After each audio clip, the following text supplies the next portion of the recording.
Au moins 15 manifestants libanais ont été tués dimanche par l'armée israélienne, un jour avant la date prévue du retrait de Tsahal du sud-Liban. 3 bracelets et un casque antique en or ont été volés lors d'une grande exposition au musée de Drenthe, aux Pays-Bas.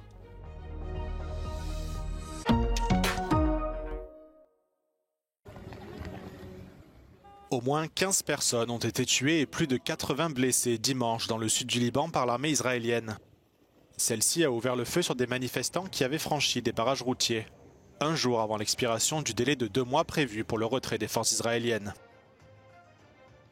Selon le ministre libanais de la Santé, les manifestants, dont certains portaient des drapeaux du Hezbollah, ont tenté d'entrer dans plusieurs villages de la zone frontalière pour protester contre le non-retrait des soldats israéliens.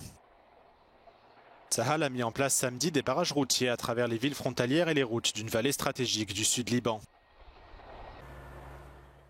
Israël affirme que l'armée libanaise ne s'est pas encore déployée dans toutes les zones de la région, comme le prévoyait l'accord de cessez-le-feu entre Israël et le Hezbollah conclu à la fin du mois de novembre. Un jour avant la date limite prévue du retrait israélien, une équipe de la force intérimaire des Nations Unies au Liban s'est rendue dans les villes frontalières du sud du pays. Elle affirme que de grandes parties de la région, ainsi que la banlieue sud de Beyrouth, ont été détruites par les bombardements israéliens.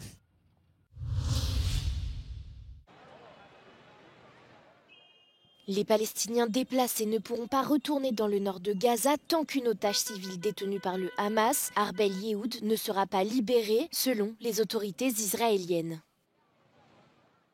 Un haut responsable du groupe islamiste palestinien a déclaré que Arbel Yehoud serait libéré la semaine prochaine, sans expliquer le retard. Des centaines de Palestiniens se sont rassemblés dans le centre de Gaza, espérant rentrer chez eux dans le nord. Le retrait de Tsahal des zones peuplées et l'échange d'otages ont été convenus lors du cessez-le-feu du 19 janvier.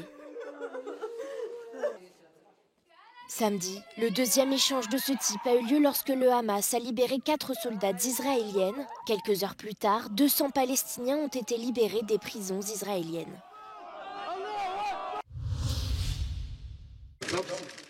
Alexandre Loukachenko est entré dans le bureau de vote de Minsk, accompagné de son chien. Il a voté et s'est adressé aux journalistes, qualifiant le Bélarus de démocratie brutale.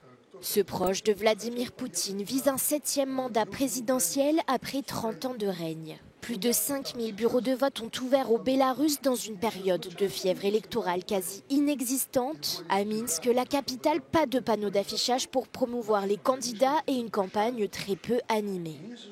Alexandre Loukachenko, 70 ans, souvent surnommé le dernier dictateur d'Europe, dirige le Bélarus d'une main de fer depuis 1994. Lors des dernières élections en 2020, il a été déclaré vainqueur avec 80% des voix.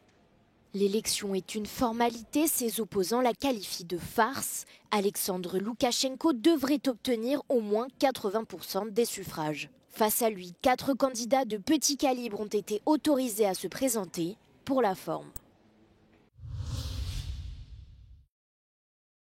3 bracelets et un casque antique en or, pièces maîtresses d'une exposition, ont été volés lors d'une grande exposition au musée de Drenthe, aux Pays-Bas. Selon la police, le musée a été touché par une forte explosion samedi matin. Des fenêtres ont volé en éclats et les bâtiments environnants ont été endommagés.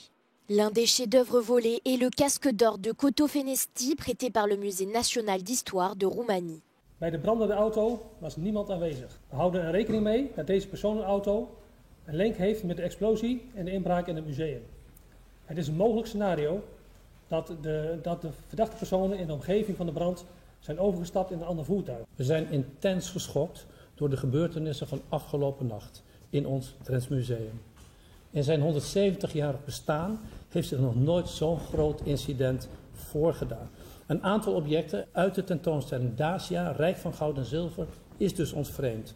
Waaronder het topstuk, de helm van Coto Fenesti uit de 5e eeuw voor Christus.